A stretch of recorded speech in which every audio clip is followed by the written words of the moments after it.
Enjoy our easy access to stores as well as a genetic calculator for your convenience. Stop by and check us out today.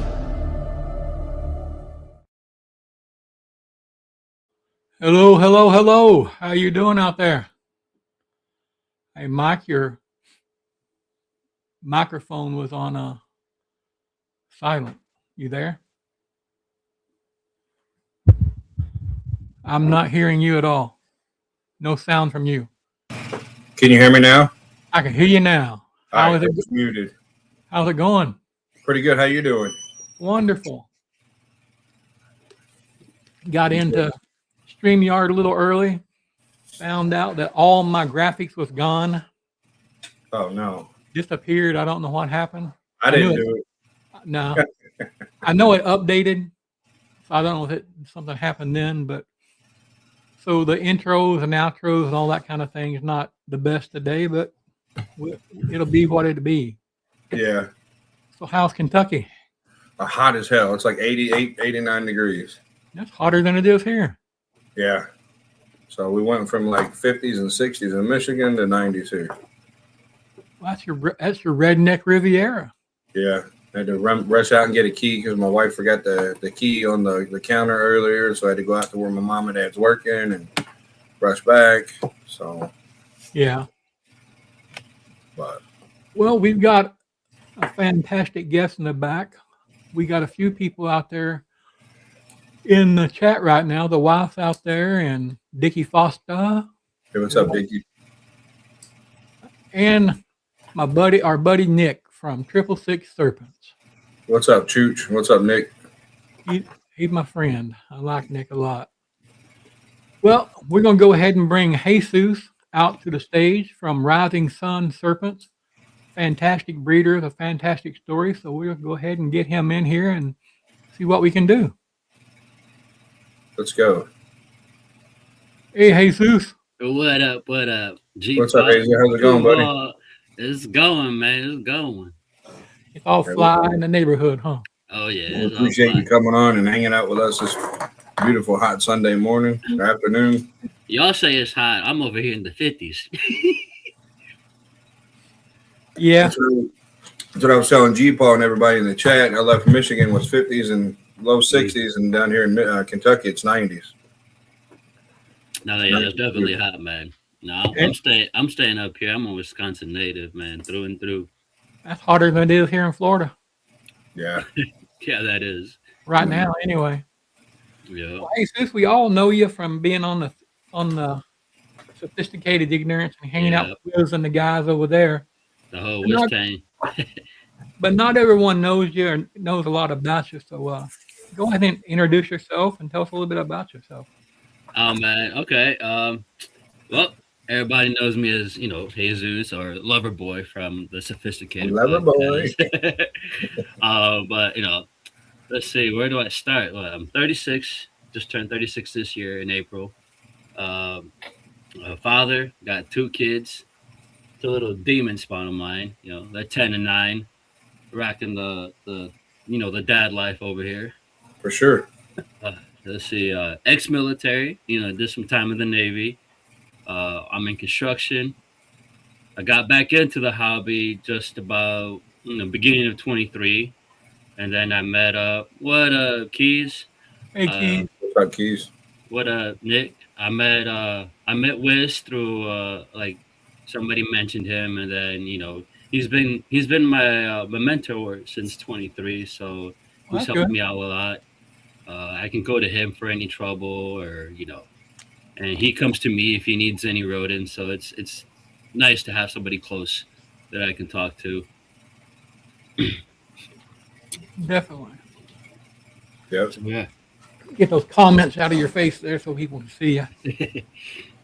It's all good. How did you enjoy your time in the military? And thank you for your service first. Oh, thank you. Military life was pretty easy for me. It was just staying out of trouble, follow the orders, and did a lot of drinking. So drinking was taken care of early on in my life. So I don't drink no more. So yeah, I got 13 years, 14 years, no drinking. Just coffee and energy drinks, man. Keep me running. Yep. I Now, think go ahead, I'm Mike. sorry. Go ahead. When you, what year did you go into the Navy, and what was your MOS? Okay, What made so you go into the Navy? what made me went into the Navy? I wasn't really like paid attention in school, so I was kind of a slacker in school. So I was like, you know what? I'm not gonna do really good in college, so let's see what military life's about.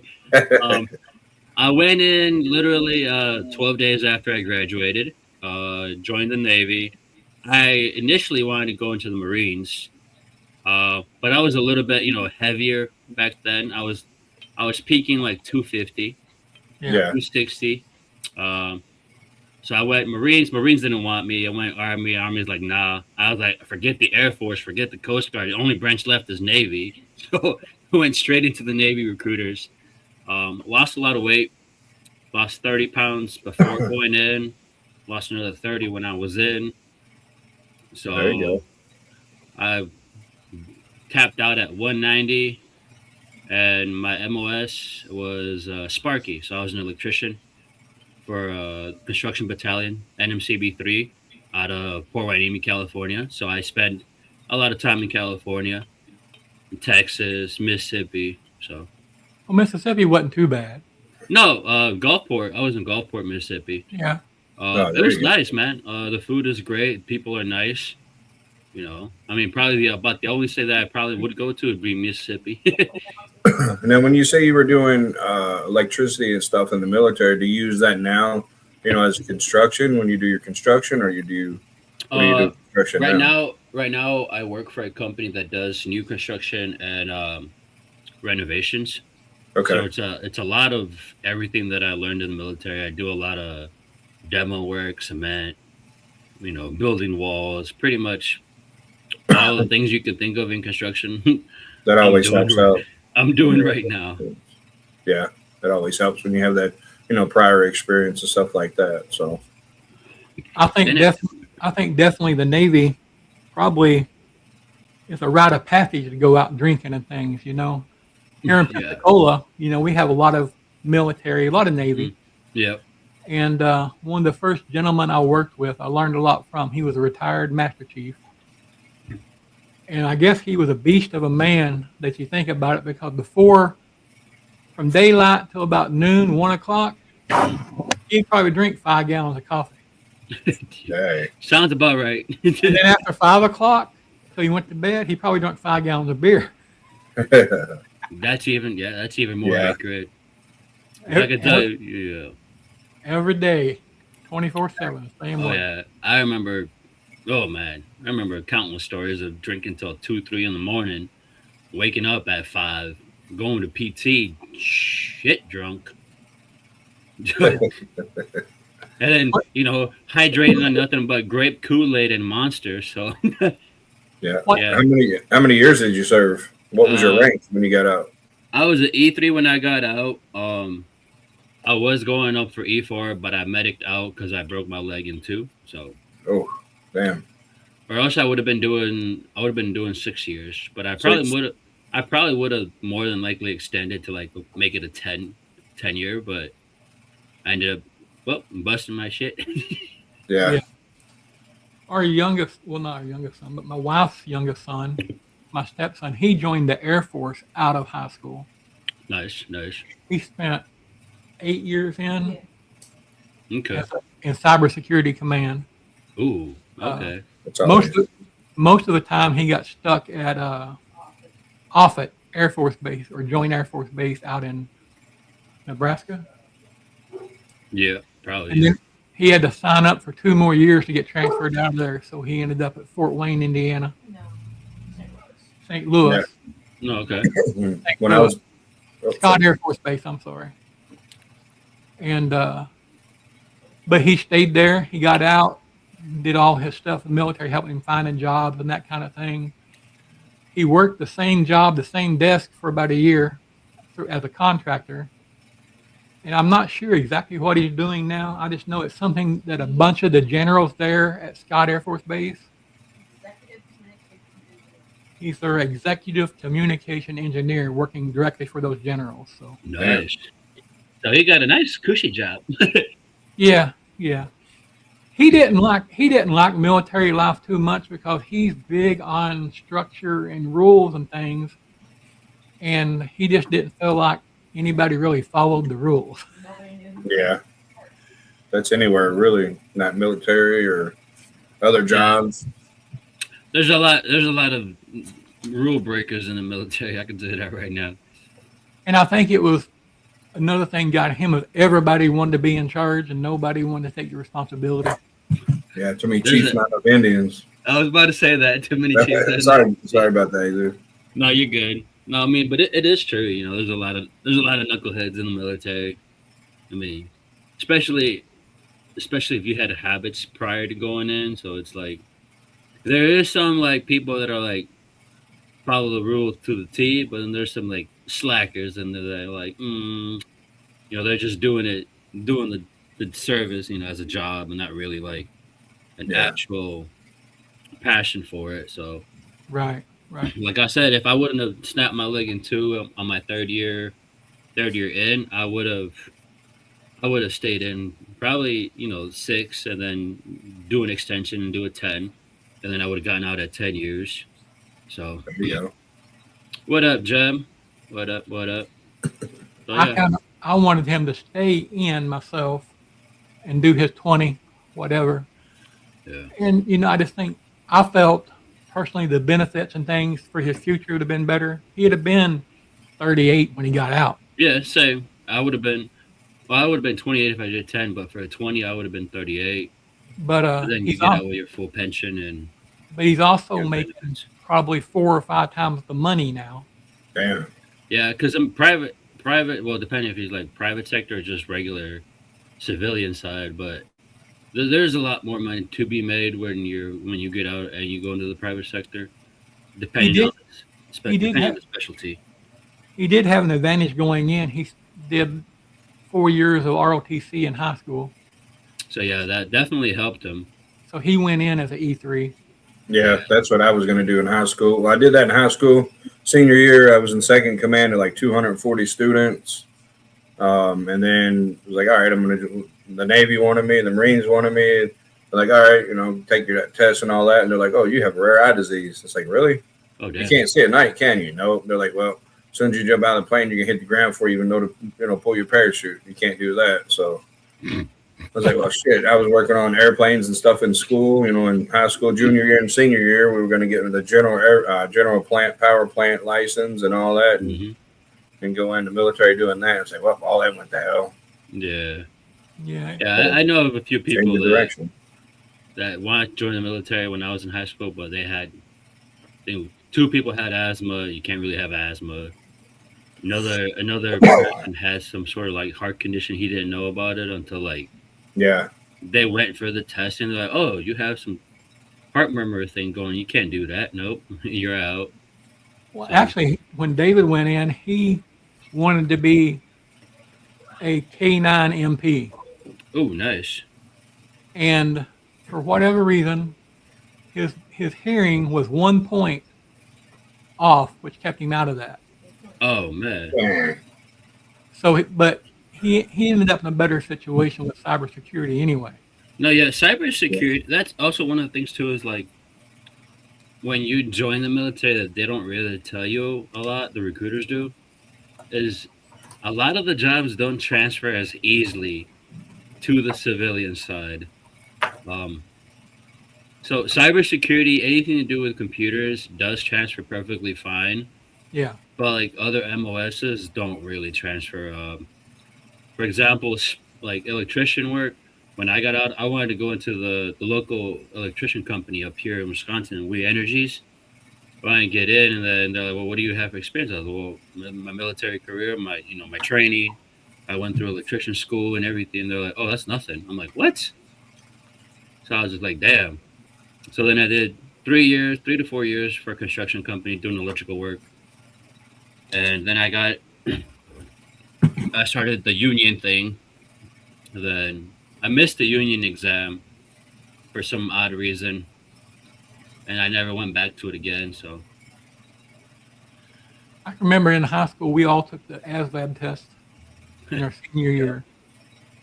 And I've just always been blessed intellectually and educational wise. I don't have to study real hard and things, so I test real well. I missed 2 questions on the entire test, Damn. Nice. and Babies. they were beating my door down. They're like, I get can your butt in imagine. here. My problem was I was 6'4", 6'5", and 300 pounds. Yeah. That'll And do it. even at their weight of like 230 or 228 might have been the max of what it could have been then. I'm trying to remember. Yeah, I- it goes off of BMI, so it's a Yeah.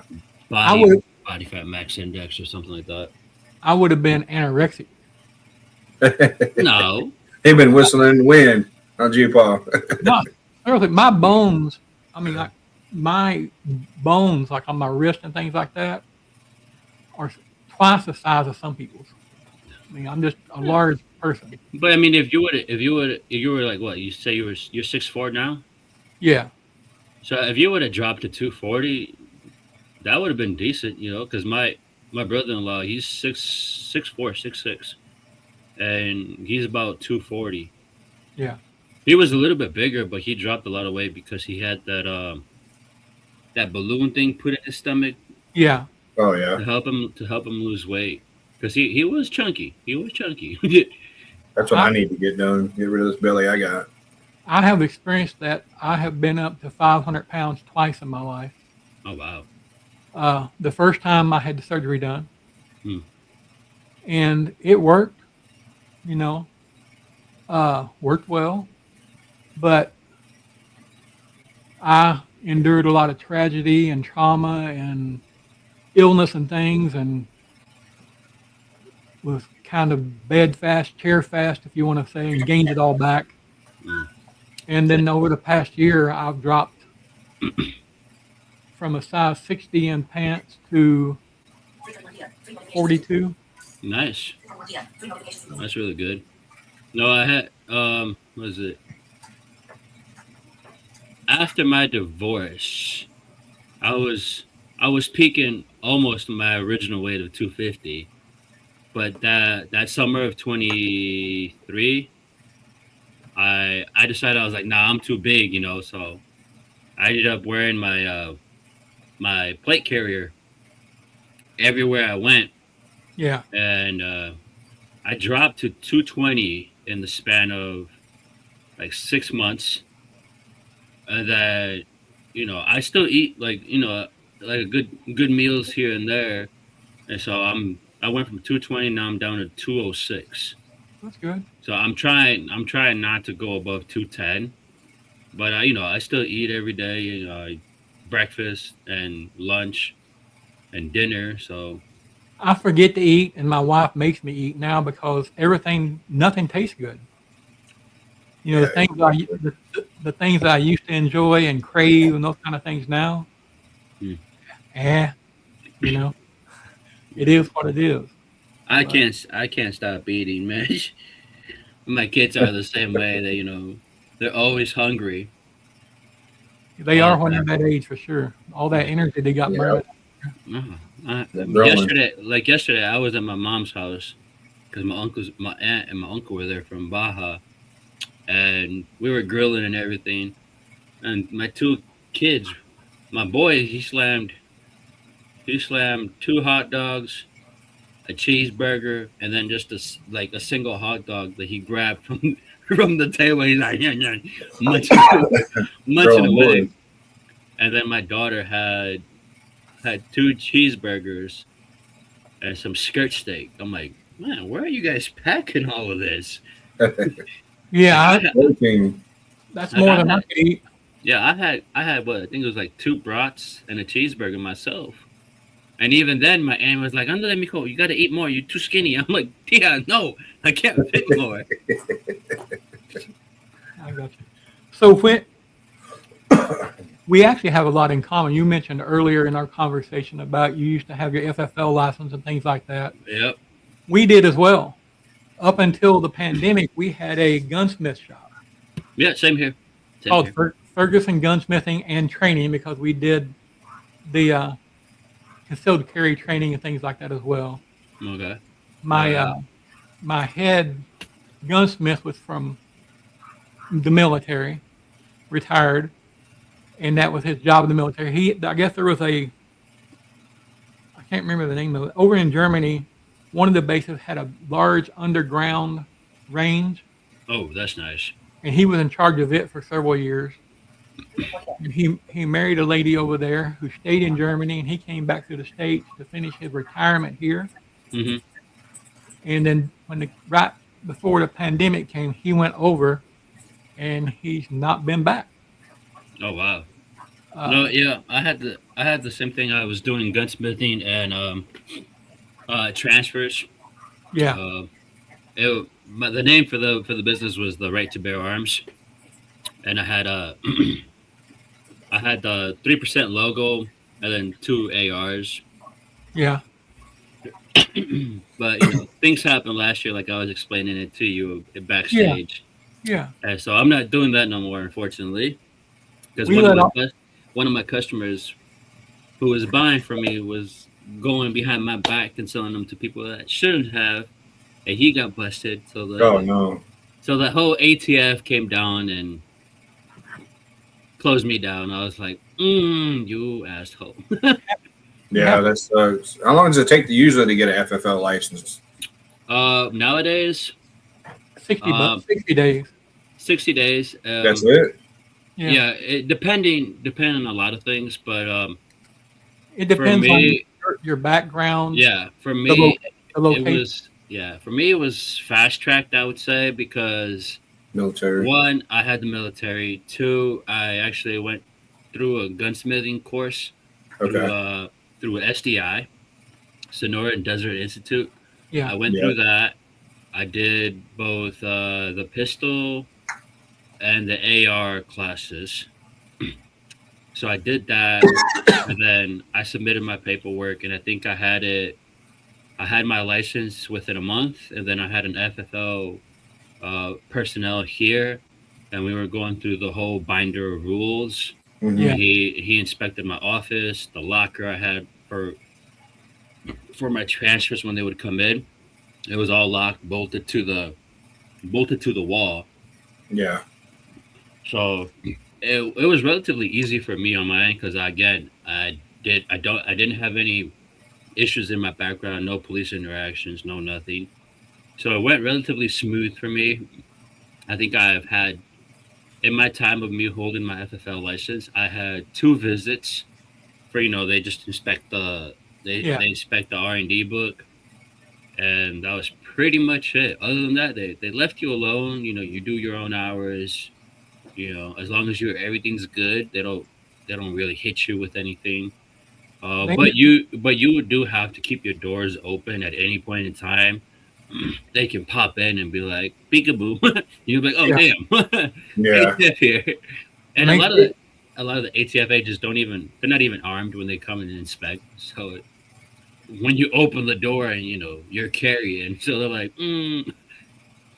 what you I did doing? have I did have one interaction. They never came to investigate, my book work or anything like that. We Mhm. kept it all up to date and that kind of thing. But I kind of did somewhat the same as you did. I had a young man who did stippling Oh, nice, yeah. on his own, and he wanted to work under my license or kind of thing, whatever. Hmm. And I said, that's fine, but all of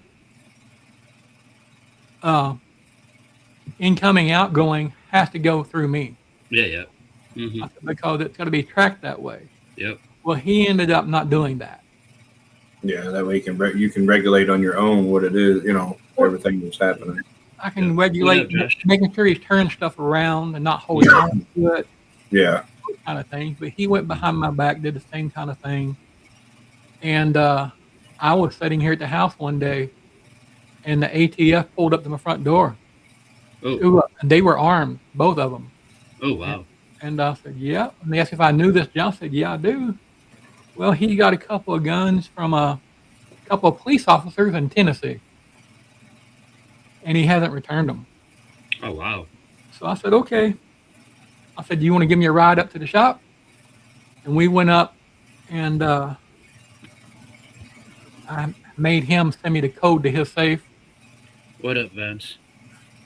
Hey, Vance. What's up, Vance? And we got it all taken care of there. It ended up costing me money because I took every firearm he had, Mhm. sent it back to the people the way I found them, Yeah. and told them, I said, look, I talked to ATF. I never accepted money for this. He did this all behind my back in his name. So you need to deal with him. Yeah. No, we never got in trouble. No slap on the wrist or anything like that. Mhm. The sad thing is the young man went into the roofing field afterwards and fell off the roof and killed himself, got killed. Hmm. Oh, Dang. damn. And he was a military vet. He spent some time in Iraq. So, I wanted to help him as much as I could. Mhm. Yeah, I always enjoy going to the gun ranges and shooting, even though I can't see. I have a CPO, out of Michigan. I'll go in and the instructor he'll take down the side walls and stuff like that, and just say, "Hey, here you go," and he'll shut it down for me. And it's just relaxing. Just something about just shooting. It's just relaxing. I call that aromatherapy. Yeah. Yeah, 100. Yep. See, I'm not allowed to go shooting no more, but I have some gunpowder. I crack open. I'm like, close it back up. It sucks, man. Like what that gentleman did. It screwed me over pretty good, man. And I was just like, because I had the ATF literally crawling on my back because of that. And yeah, I remember we were talking about it.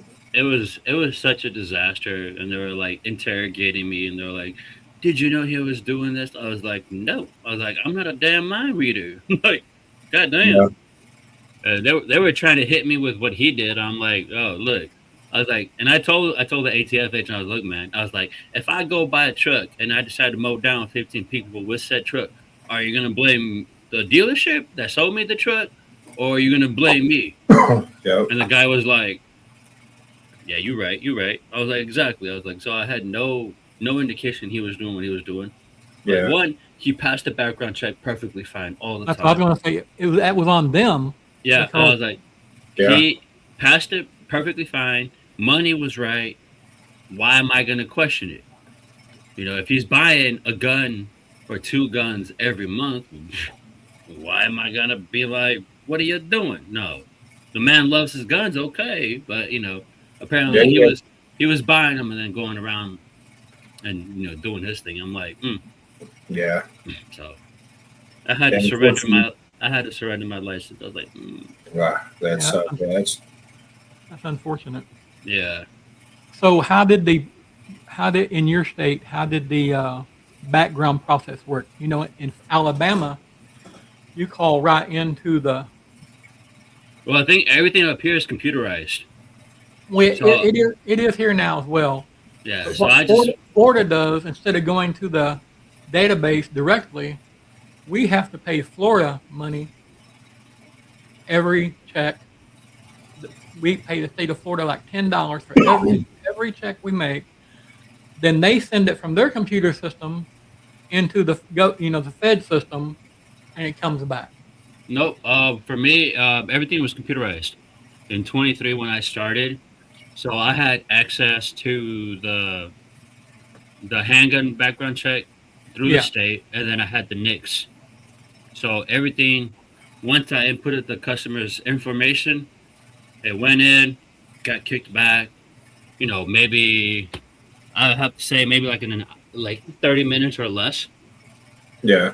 Normally, And I would get it instantly back. Some people would just be like, "You hit submit," and boop, pops back.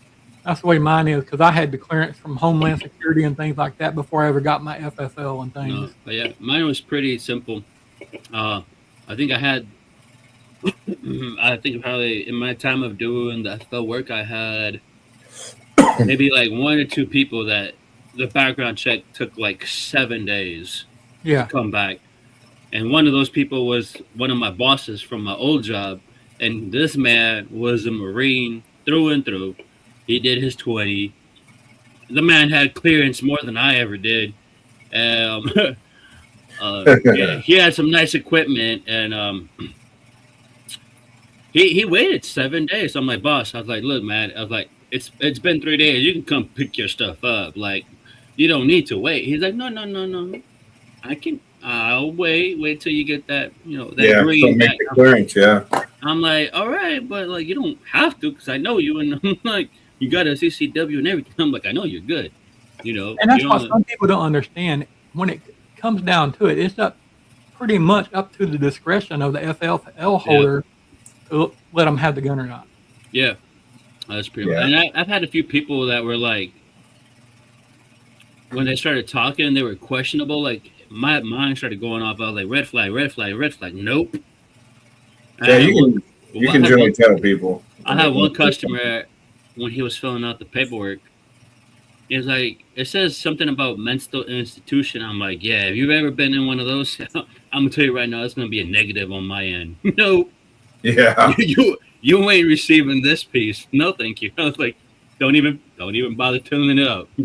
You're gonna be denied. Nope. yeah. And people get, some of the people, the owners get pissed off if somebody's in there filling it out, and and then the purchaser is like, oh man, you don't even know me. He goes, no, he goes, I don't have to know you. I just can tell the questions you're asking. He goes, that's up to my judgment whether or not to sell it to you. You fill out 100 pieces of paperwork, but it don't mean I'm gonna, finish the paperwork and sell you the firearm, whether it be a shotgun, pistol, rifle. He goes, that's up to my discretion, because I got a good friend here in Kentucky that owns a huge, gun shop, like mom and pop, and stuff like that. So I know some states, like with people that are like visually impaired, stuff like that, sometimes the FFL, the place will fill it out, and then somebody will sign as a witness. And some places you have to have two people, a person to write everything for me, and then also a witness for them to sign it, and then I have to sign it too. Yeah. It just depends, with the discretion of the FFL holder. Well, then we're going to take a quick break for a couple of commercials real quick for our sponsors, and we'll be right back. Right. Operation Deeds, Not Words 2 is dedicated to empowering and uplifting disabled veterans and first responders through unwavering support, meaningful resources, and real opportunities that honor their service and sacrifice. Our mission is to build a thriving, impactful organization driven by the shared vision, commitment, and accountability of our team, because when we work together, there is no ceiling on what we can accomplish. We are equally committed to the growth of our team members, actively encouraging them to expand their voices, followings, and businesses as essential pillars of our mission. Being part of Operation Deeds, Not Words reflects great credit upon our members, uniting communities in the Fat Man Nation. Green Line morphs under a shared purpose rooted in service, resilience, and action-driven impact. Deeds, not words. Looking to take your reptile game to the next level? Husbandry Pro is the all-in-one tool serious keepers and breeders trust. Track feeding, sheds, weight, breeding, and lineage, all in one place. Monitor your entire collection with ease, stay organized, and never miss a detail again. Whether you've got a few snakes or a full-scale operation, Husbandry Pro keeps your records dialed in and your animals thriving.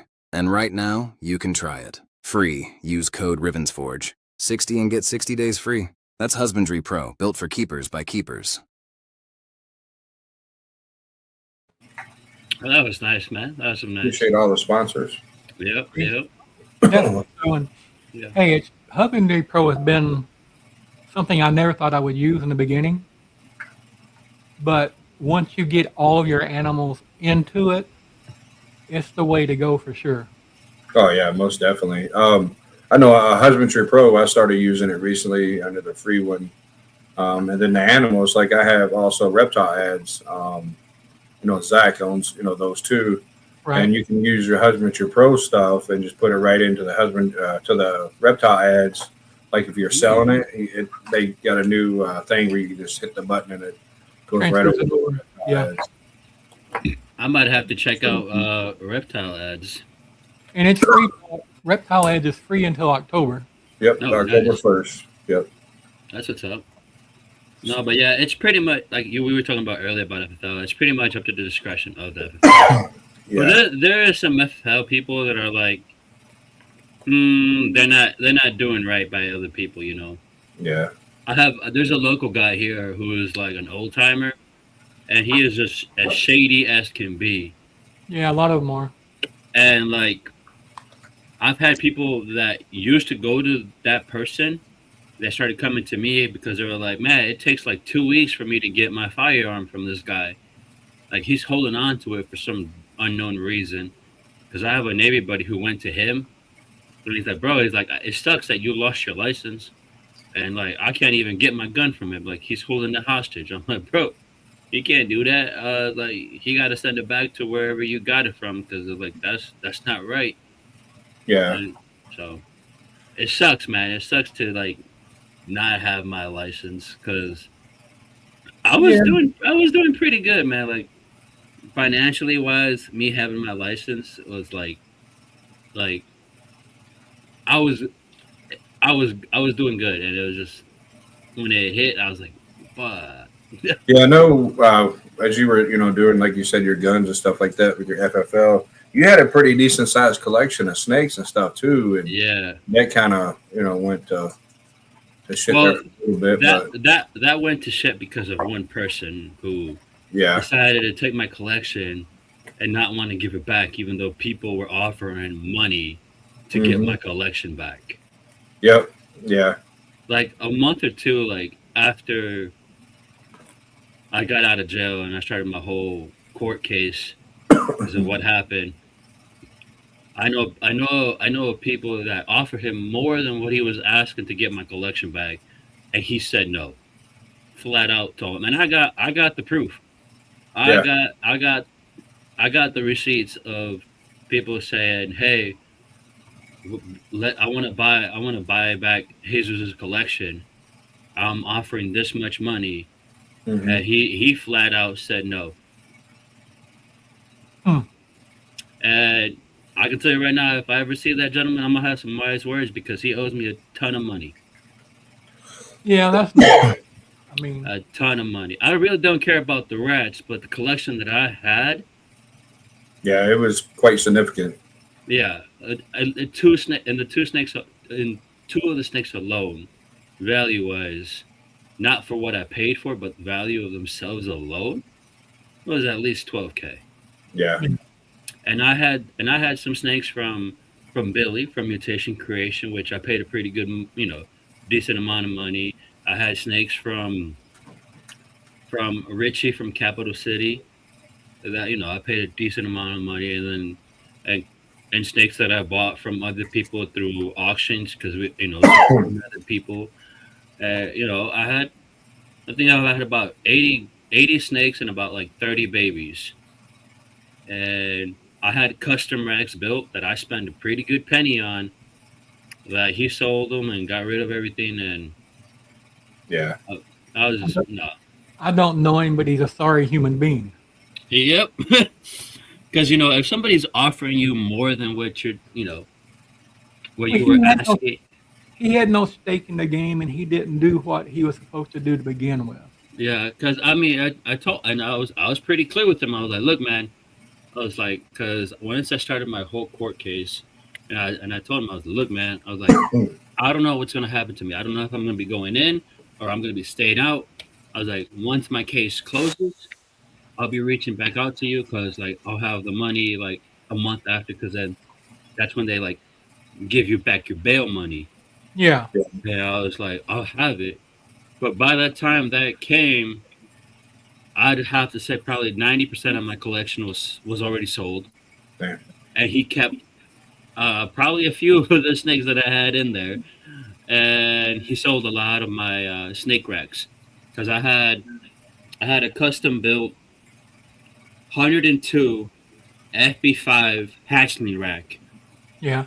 Custom built by Nate from Nutty Balls. Okay. And then I had this right here. This was custom built by Nate from Nutty Balls. I had 3 of these and 2 double wides that held 55 series tubs. Yeah. That's quite a bit. It adds up. Yeah, I spent in total in snakes and racks. I probably had about 20K. Yeah. At least, yeah. I remember we were talking about it a while back and all the stuff that, because I was going to get some custom racks and stuff, and Yep. it's just unfortunate, man, that somebody like that would take advantage. I mean, there's people out there every day that would take advantage of people like that. Yeah. And then I know of another person that reached out to him because this person was trying to buy back two specific snakes. He was like, "Hey," I was like, "I want them back," because he was gonna bring them back, send them back up to me. And the guy that took my collection was asking for a lot more than what. So I was like, man, you know what? He had no intention of ever giving me back my collection. He Yeah. saw what I had, and he kept some of them. I know for a fact he did.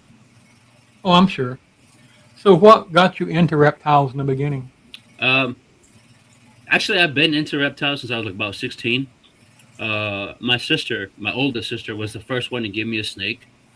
It was just a regular normal back in like 2004, Right. 2006. She gave me my first snake. And then I went into the military. I got out. I bought like 15 or so snakes between 20 and 20, 21, 22. I ended up buying a lot of snakes. I had regular, I just had some ball pythons. I think I had an albino and some other things. I know I had a corn snake, a Colombian red tail. So I had a plethora of different snakes, and I had rodents too back then. And then my uncle called me from Indiana. He's like, "Hey man," he's like, "I'm opening a repair shop. You know, could you come down and help?" Because at the same time I was doing mechanic work. So I was like, "Yeah, sure. I'll come down." At that time, I was living with my mother. My mom was like, "You better take them snakes or sell them snakes, because I ain't taking care of them shits." My mom's old school Mexican. She sees a snake, she thinks it's dangerous. So Yeah, yeah. Yeah, for um, sure. I sold my collection to a local guy, which in return I got a nice back tattoo out of. And yeah, I went down to Indy and stayed there for a little bit, help my uncle, get his shop off the ground. And I came back. By that time, me coming back, I ended up meeting my ex-wife at that point, and I got married, became a stepdad, and then I had two more kids after that. And then ever since then, I never got into the hobby back because she didn't like the snakes. So as soon as I got divorced, I fucking nosedived right back in. Sounds Uh, like me when. I'm sorry, Jesus. Go ahead. no, I dived back in right after the divorce in 22. I started buying snakes, and then like you, G Paul, I had 10 tanks going, and I was like, Yeah. this ain't working. I was like, let me build a rack. So I built my first rack was made out of melamine. I have Yeah. the initial rack, which I'm I using think right everybody's now. kind of wrong.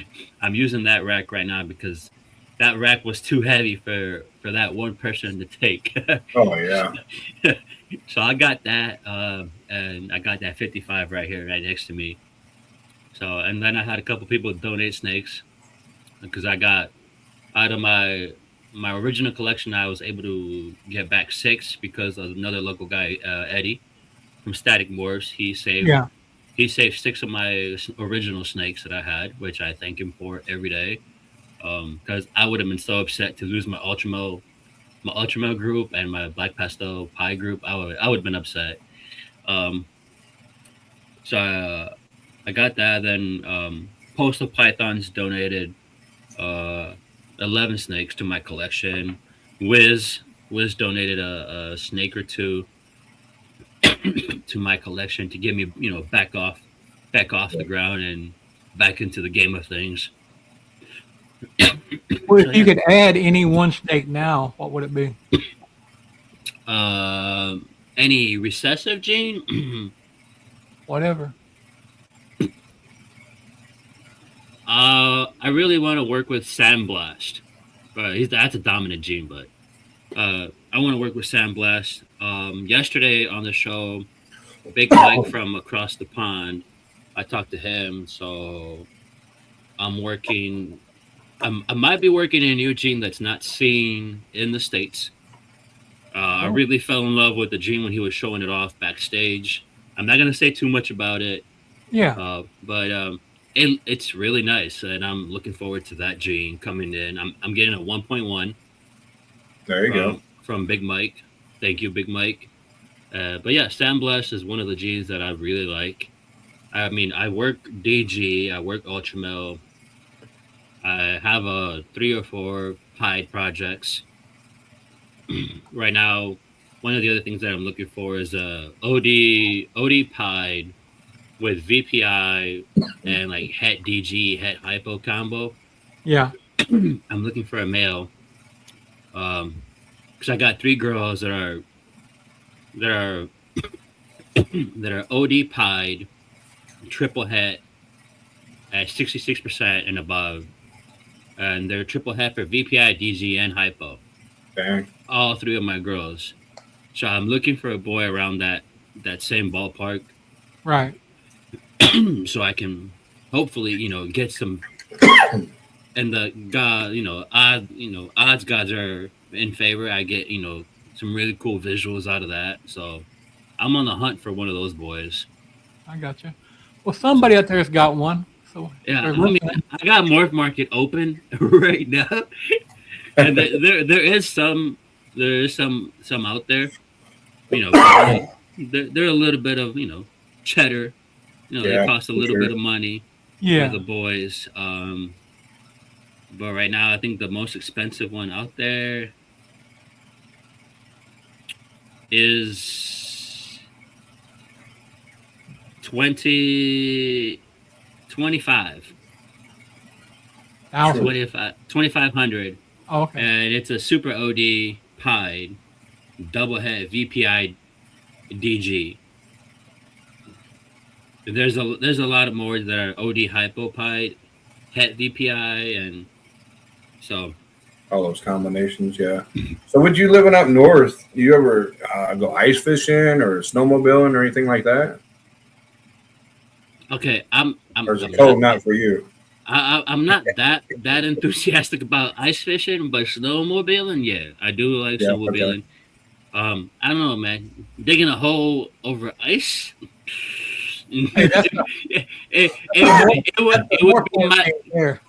would be my luck that I'm digging a hole through the ice and all of a sudden you see a crack and then I'm like, oh crap. No. Yeah, my luck, I'd be in the middle of the circle. Got a chainsaw, making a circle, and the circle will be around me. That'd be my luck. Yeah, so Big circle. I do like snowmobiling. I've done snowboarding when I was younger, so I do like deer hunting. So That's hunting always fun. is one of my things that I do like. That's a pretty much like an avid pastime up here, going hunting. Yeah. Now I'm gonna have to pick up bow hunting, so because I can't do Yeah. Yeah. and one more.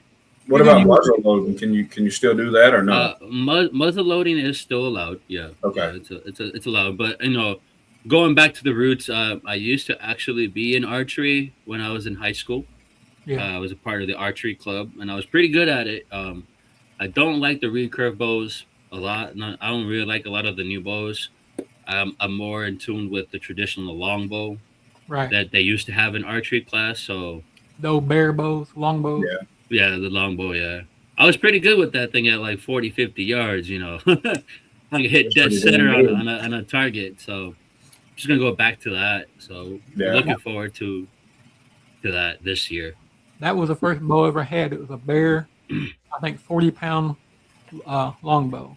Yeah, And they're of course- nice. I mean, Of course, it was I like- all bear. There was no sights or anything like No. that. You just had to I learn mean- how to shoot it. I think I had an old red one. I don't remember what kind it was. yeah. But Nowadays, bows are too much wheels, the doohickeys and doodads. I'm like, no, that takes it away. From the actual. It's a, yeah. another piece of machinery now. Yeah. So I like more the longbow. So you don't And need then- a bow. They got probably drones and shit you can use now to deer hunt. Just sit at home You and know. take it What's out. that? What's that other thing? Crossbow. I really do Crossbow. like crossbows. Those- Yeah, that's almost like that's about the same as shooting a gun. yeah. So I'm looking forward to this deer season. Going out with a bow. So Now, do you have property that you own that you go, or you just kind of go No, on state land? Or? I go in public, unless one of my friends up north, hits me up and he's like, "Hey, you want you want to go bow hunting up here?" I'll be like, "Yep, Yeah. let's go." So It was go ahead. Learning when I moved here from Kentucky Mhm. was a whole new experience deer hunting. Up there we got some, just like Indiana, Michigan, Wisconsin, we got some good sized deer. Yeah. And I come down here and I'm hunting and saw a chihuahua run across the field with horns on it. There ain't a lot of meat on that, man. Oh man. That's the crazy thing, right across 10 miles into Alabama, they'll triple in size. Well, it depends on the food source too. Yeah. Corn. Well, is- They got a Because lot up more. here, I can tell you right now, up here people be corn, be dropping some corn barrels out into the Oh woods. yeah. Well, they have a lot more farms and actually hunting clubs in Alabama. Mm. And they plant monstrous plots of food and grain. Yeah. That's the way to go. Like plant some food for the local deer population. Yeah. They'll go from 100 pounds to like 200 pounds, Yeah. and then you can take them. So yeah, The thing about it here, in Kentucky, we could pretty much go anywhere we wanted. People didn't care, as long as you were respectful and things like that. hmm Here, you either have to pay some good money to join a hunting club, mm. or you can go on the state land, but that's kind of like hunting at your own risk. I can Yeah. remember back when the lasers first got big and things, walking out of one of the land management areas, and some asshole had a red dot on me. Do you not see the orange, my friend? Yeah, but we had There's- a fun conversation about that. Oh yeah. There's it's called an eye scope. I know this is not off topic, but like for blind people, it's called an eye scope. It like mounts on the gun or crossbow or whatever, and you can hook it to a phone with a cord, and the person that has a vision that can see like on their phone. It's like, I don't know if you can see my hands or not because I got the screen on, but it's like a round, like a regular scope with the crosshairs, and they just tell you to go up or down or over and left. And once you get in that crosshairs, you just shoot, and they tell you when to shoot. No, you still have your camera off, Mike. Huh? Your camera's off, my guy. The camera's off? Yeah. Oh, I don't know. Damn, I've been sitting here the whole time thinking it was on. Shit, no. It's just like a regular phone, but if you're looking through a scope, the crosshairs. Mhm. Yeah. It's just like on your phone, but they tell you like go up or down, and it shows the deer like through the scope. It'll show it on the phone That's pretty cool that they have that. when they're looking at it. Yeah. Well, I don't know, and that's something that Nick said something about it the other day on one of his shows. And you probably know, Mike, more than I would know.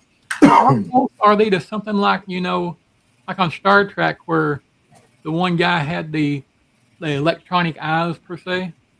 Yeah. How with some kind of neuro emitters kind of thing? How far fetched is that happening now, or do you know? They've had the Argus 2 out for 25 years. It's an implant. It's for people with retinitis pigmentosa.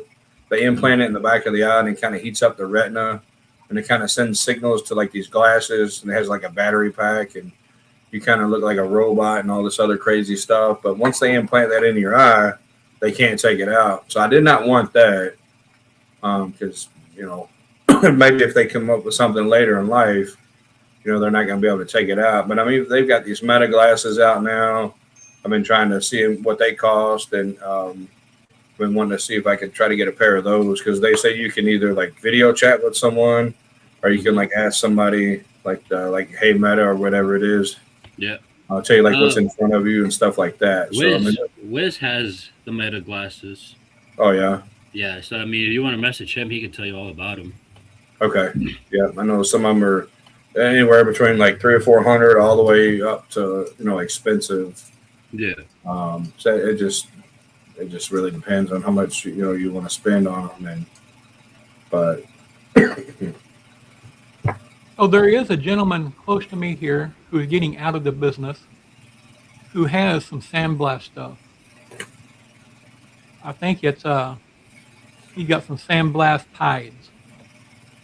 If you want me to find out what he's got for you, I will. Yeah. Oh yeah, I know. I've been looking at some sandblast on Morph Market. Right now, like I said, I'm focusing on a lot on the Ultimo that I do have, the Clowns that I do have, the VPI projects that I do have. So right now, technically, I have 2 spots open on my rack, and those are going to be reserved for the 2 snakes that I'm looking to get from Big Mike Okay. because I'm literally going to be the forefront to that gene Here in the United coming States. Yeah, coming for to the sure. U.S. Now, I'm is the looking sand? Oops, sorry, Jesus. so I'm looking forward to that. So for sure, Now, is the sandblast in the urban camo too? I can't honestly remember. yeah, yeah. Okay, it is. Sandblast is part of the urban camo. Like you can, yeah, that turns into an urban camo. Okay, with other gene. Okay, I wasn't for sure. But I like what it does when you put Sandblast to like hypo, and then you put Ultramelt to that. It goes crazy. So I'm like, I want it. Yeah, yeah. But I need to build another snake rack. So before I buy any more snakes, Well, if down the road you find yourself needing clown stuff, hit me up. I'm probably got oh something for you. yeah, I have right now. I have a nice Cypress Clown Boy. Here, let me grab him. Yeah, there you go.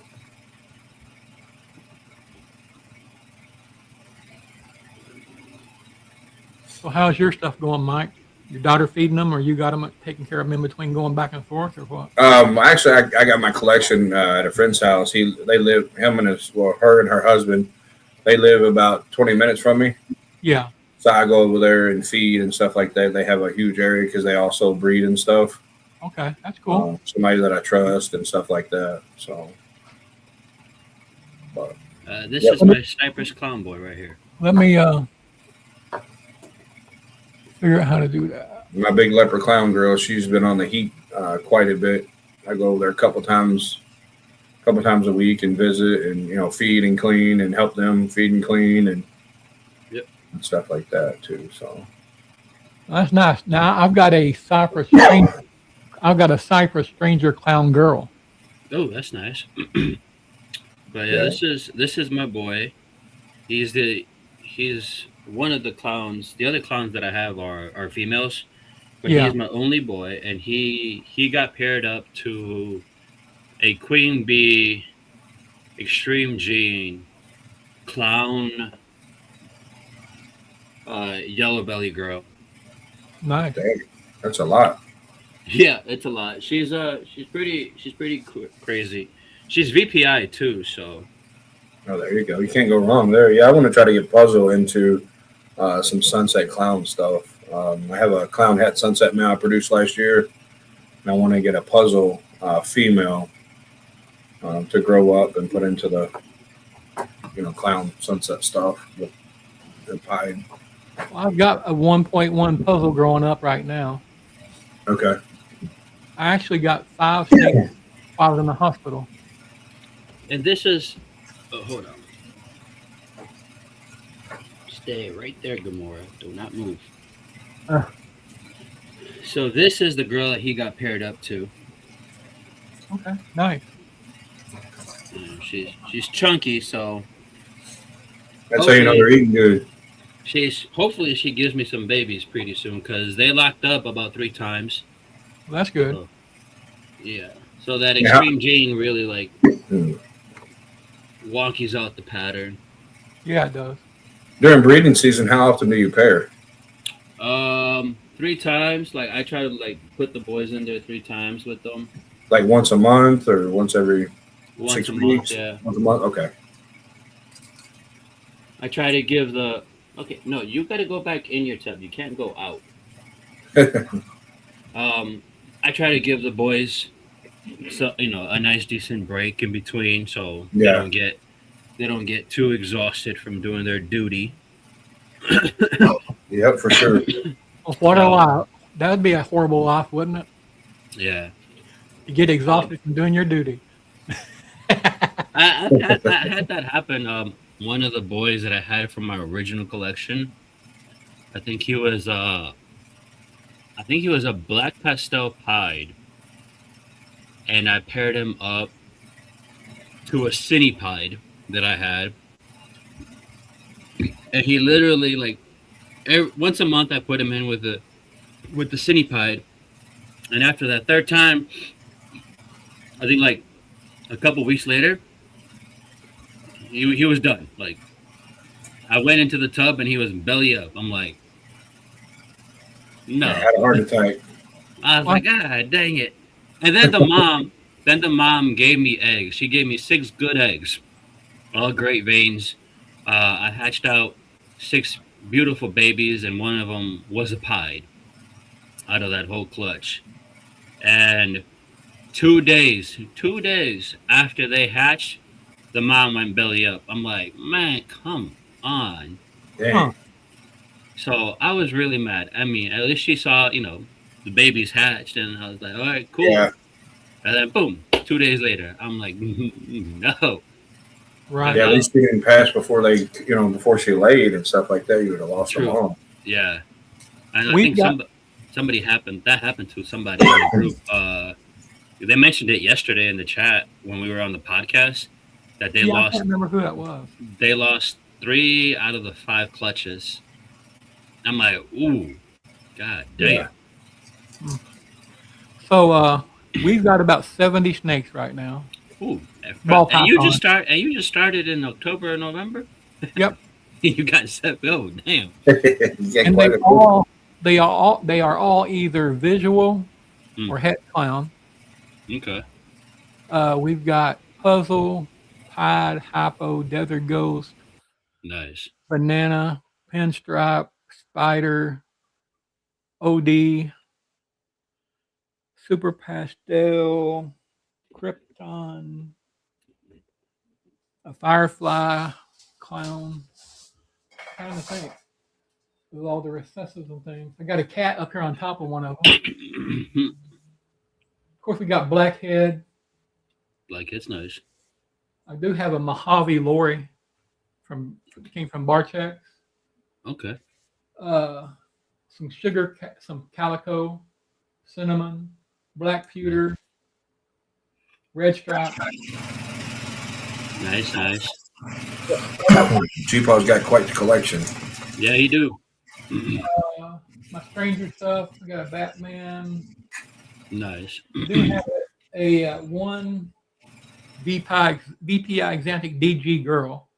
Ooh, that's nice. Some spot nose and things like that. Then most of my Xanthic though is TSK. TSK? Yeah, a lot of people work TSK, not a lot of people work VPI. I just liked it better, but the VPI that we have actually looks better. It's probably the DG, Probably, yeah. Depends on which combination you want to put it in and different conoms and stuff like that too. I think Yeah. I have one girl, Gamora. She's the one that has spider. She's the only one that has spider in my collection. I do have one more girl that's spider, but she's not paired up to anything. I'm not pairing her just because she has a really, really bad wobble to her. So she's just a pet snake. Because I really don't want to pass that wobble on. So Yeah. I have one spider girl I got from Sammy that is Spider Fire DG OD Het Clown. And she made some beautiful babies for him, so I'm hoping we can do the same. nice. Now I forgot about while I was in the hospital last week or week before, I got 5 snakes in. The wife picked them up for me. We got a scrambler male, a Jedi girl. The scrambler girl, a Jedi girl, a puzzle girl, a super Mojave girl, Nice. and I always forget what the 5th one is, but I do have Grim also here. Oh, nice. And I inherited 3 carpets. Well, I bought one of them from Kyle at Markham Reptiles. Don't you have Carnage too, G-Paw? No, well, I did have a Carnage, but I sent it to Will at Python Portal. Okay. I remember you. Okay. Yeah. I've got a coastal carpet. The one I bought from Kyle was a pollen carpet python. And then I've got a brettle as well. How's that blood? The blood python is doing great. She's She eats well, which is good. I never have to worry about scraps between between her and the carpets. Anything, anything doesn't get eaten, all I gotta do is throw it in there. Yeah. Kind of. You got her from Bosa, right? I got the blood from Bosa, yes. Bosa, yeah. Okay. Oh yeah, all his bloods eat pretty good. Hey, Nope. there ain't no doubt about that. He gave me the one you probably seen her before, Jesus. The one that he had called Dulce. But Is that the one that is not the one that's on his logo, is it? it might be. Let me grab her real quick.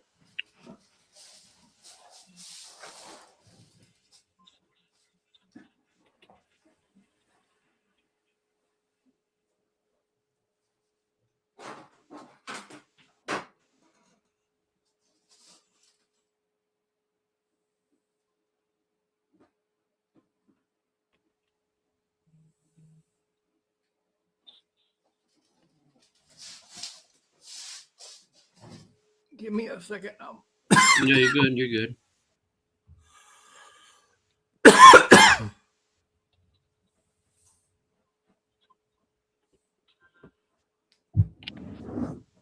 This one here.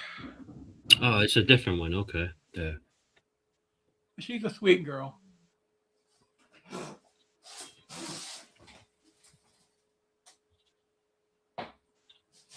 She's a sweet girl. You're grabbing her with a hug. I'm just not 100% comfortable with her yet. I've not had her that long. How long have you had her? Less than a month. How big is she, G-Ball?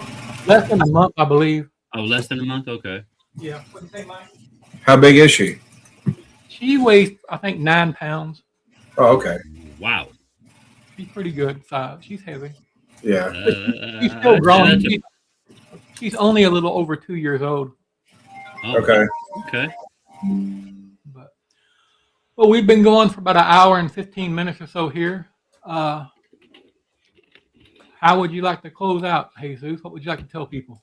Oh man, what would I like to tell people? Let's see. Well, getting into the hobby, being a few years in, find yourself a group of people that you can really count on. A mentor or two that can really get you settled in the right direction, so you don't be buying snakes left and right. Yeah. I think that's one of the things that I did when I first got into it.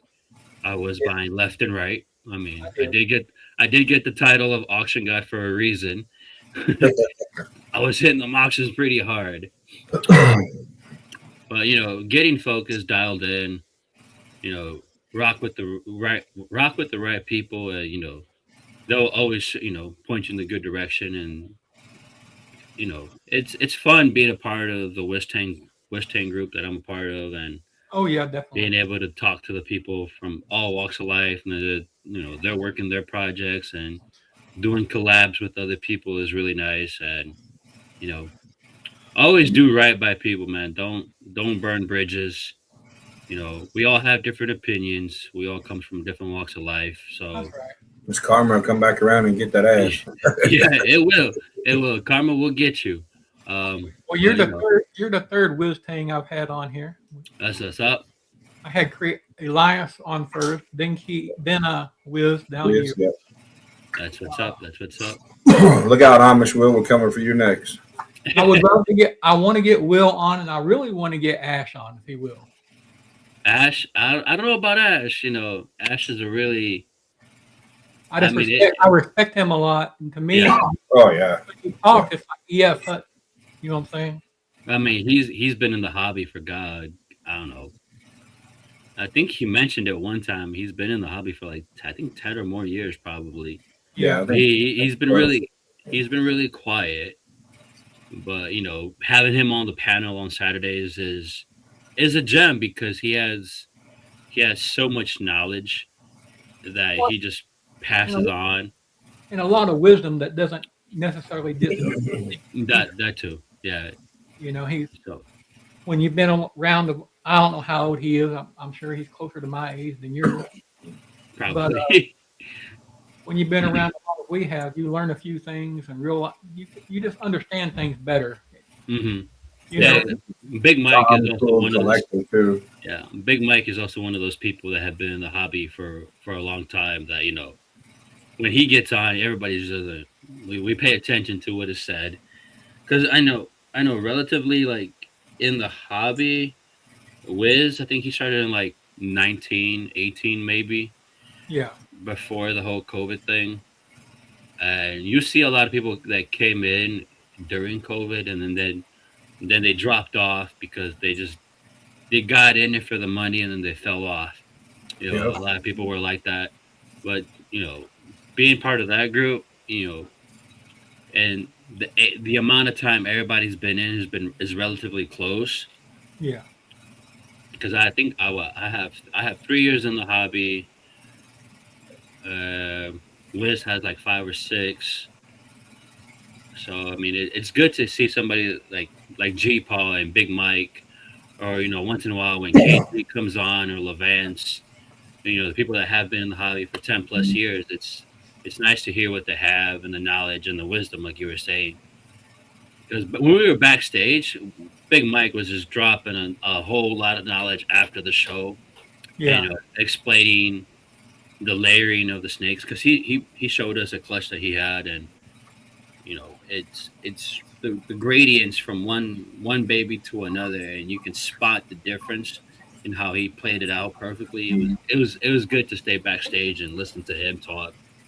I just what I think I had mutation creation on loop Billy, last, yeah, on loop on YouTube last night, and Billy, I can't remember what gene it was. I was half asleep, but he went through a big layering like that. Had about 20 different snakes out, yeah.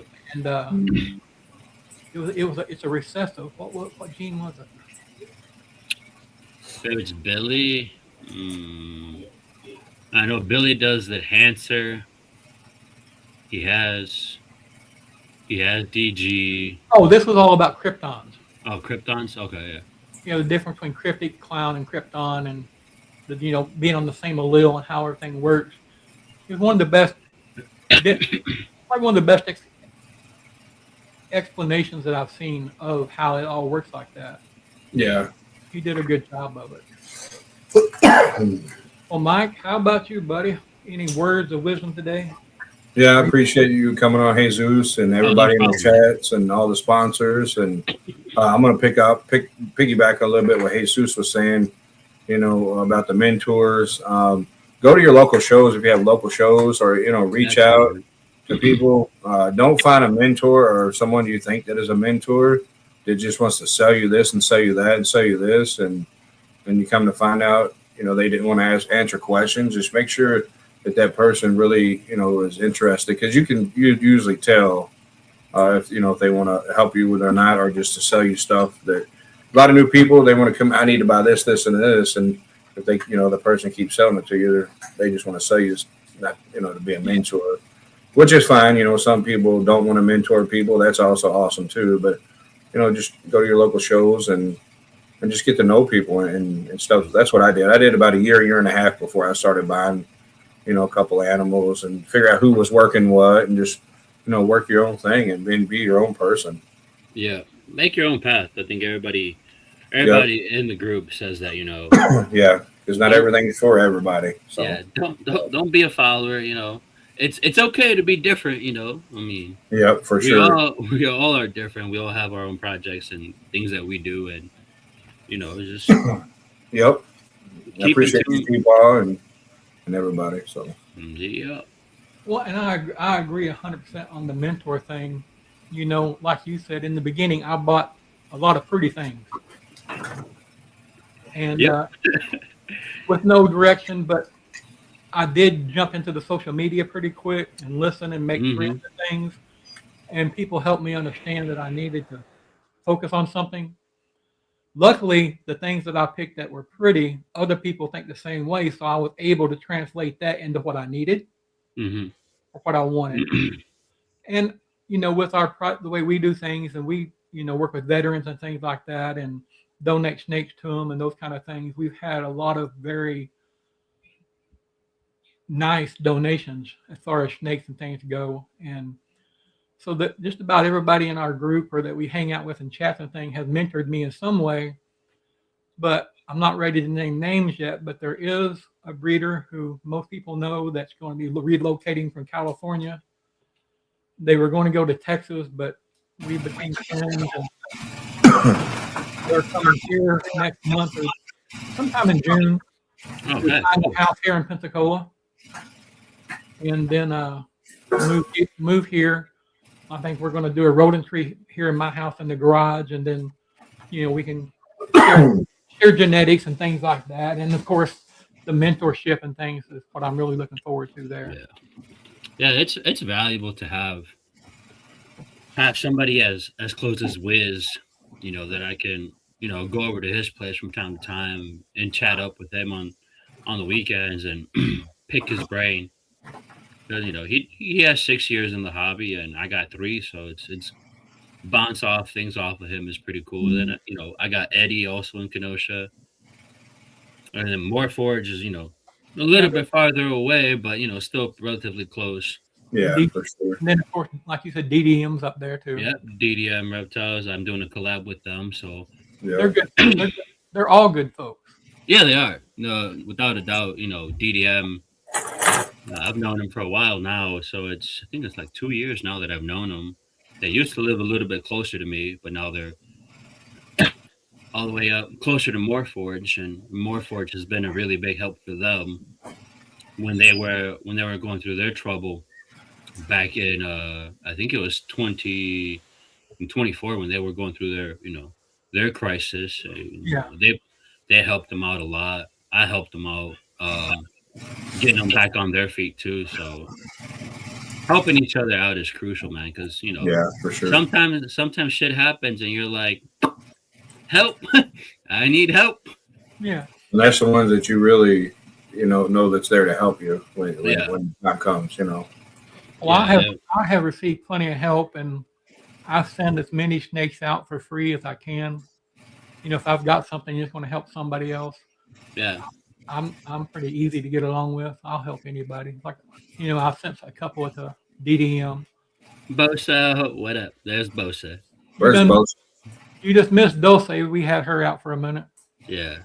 No, it's really nice to see like the people who actually like pull through and help you in your time of need. It's good to see that, man, because although we're some people are states apart, Yeah. we can't always all get together, but Saturdays are our days that we get on the screen, we chit chat, we bullshit with each other, we prank on each other from time to time. It's okay. But it's good to have that, man. Okay. It's definitely, it makes the work week go by quicker Yeah. when you're looking forward to something like Saturdays and all the camaraderie that we have between each other. Yeah. Everybody's so chill. There's no what is that word? Animosity between us. Right. It's all friendship and Yeah. and admiration of one another. Yeah, and respect. We all respect each other. Yeah. Although we're all different and we all have different opinions. So, Yeah. but come Saturday, it's Well, we'll reunite and we talk about snakes. We talk about what we're going through and what we want to do.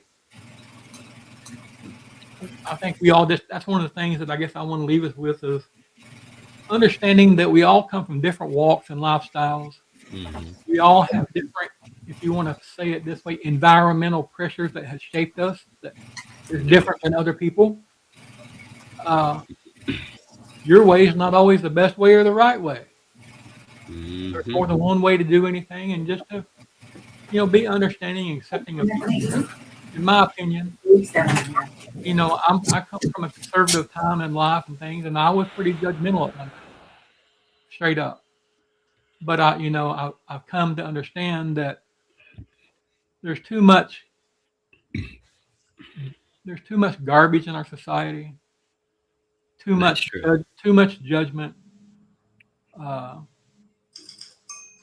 It's almost like it's a race that everyone is trying to put heat on someone else so that no one puts heat on them. Try to keep the focus on somebody else. So, it is a fact that today when we go out into the rest of our day and meet upon people, it might be a friendly smile, it might be a kind word that keeps somebody from going on top of a bridge and jumping off. That's true. Yeah. Supportive of our other human beings and love each other and support each other, and don't forget to protect your family, your parents and your grandparents. I'm in that category now, and life is much different than it was when I was my kids' age. But they don't have time for anything, Mm-hmm. you know. And they're good to me. Don't get me wrong. I'm not saying that they don't come see me anything. It's just when you get older, you want to see them more. You want to feel their love more. You want to see them grow and progress more, I guess is what I'm saying. Yeah. All right. Well, Jesus, I do thank you for coming on and giving us your No time. worries, man. I appreciate you, Jesus. Being Fun, man. Being our friend and supportive of everyone all the time. We do appreciate that. It stands out, and you are noticed, and you do matter. And Appreciate Mike, it. I do appreciate you, buddy, for taking a chance on me and No problem.